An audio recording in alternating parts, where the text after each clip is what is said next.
বৈরাগ্য দাও, শুদ্ধ ভক্তি দাও মা।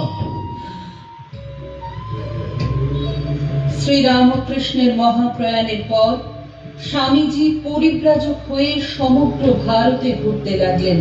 পরিক্রমা করলেন হিমালয় থেকে কন্যাকুমারিকা। পরিব্রাজক বিবেকানন্দের মন অস্থির। যে স্বদেশকে তিনি দেখেছেন তার কোটি কোটি মানুষের মুক্তি কোন পথে? কন্যাকুমারীর উত্তাল সমুদ্রে নামলেন স্বামীজি। সাঁতরে গিয়ে উঠলেন ভারতের শেষ শিলাখণ্ডে।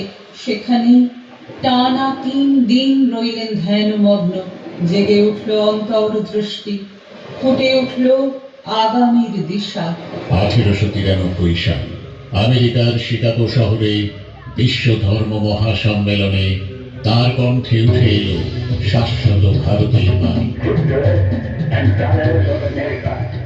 আলোড়িত হল আমেরিকা, ইউরোপ, সারা বিশ্ব। নতুন এক আন্দোলনের সূচনা করলেন তিনি।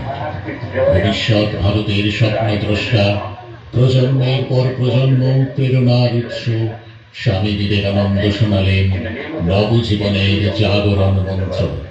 ওঠো, জাগো, লক্ষ্যে না পৌঁছানো পর্যন্ত থেমো না।